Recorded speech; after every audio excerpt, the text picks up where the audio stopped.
Hello बच्चों, चलिए प्रश्न को पढ़ते हैं। SO2, CO2, PCl3 तथा SO3 के विसरण की दर का क्रम है। आपको जो है विकल्पों के रूप में क्रम दिए हुए हैं। विकल्प ए है PCl3 greater than SO3 greater than SO2 greater than CO2। विकल्प बी है CO2 greater than SO2 greater than PCl3 greater than SO3। विकल्प सी है SO2 greater than SO3 greater than PCl3 greater than CO2। और विकल्प D है CO2 greater than SO2 greater than SO3 greater than PCl3।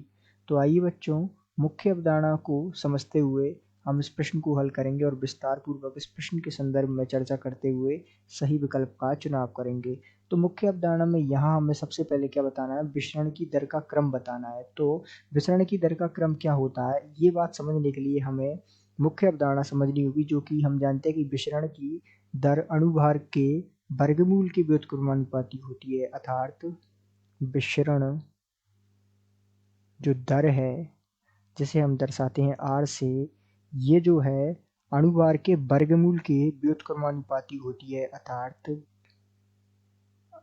इस प्रकार जो है इनमें संबंध होता है, जहां m जो है क्या है, अणुभार है। तो इस प्रकार जो है विसरण की दर अणुभार के वर्गमूल के व्युत्क्रमानुपाती होती है। इसके जरिए हम इस प्रश्न को हल करेंगे। अर्थात यदि हम सिंपल भाषा में इसको समझे, अर्थात सरल भाषा में इसको समझे, तो जिसकी विसरण की दर अधिक होनी है उसका अणुभार कम होगा। अर्थात जिसका अणुभार कम होगा उसकी विसरण की दर वैसे ही अधिक होगी। तो हमें सबसे पहले इन सब के अणुभार पता लगाते हैं। तो SO2 का अणुभार क्या होगा, तो इसका अणुभार होता है 64।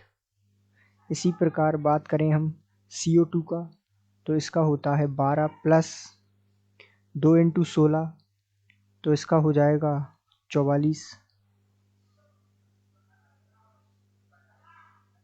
अब बात करें PCl3 का, तो इसका अणुभार होगा 31 प्लस 35.5 इंटू 3, तो इसका अणुभार आ जाएगा हमारे पास 137.5।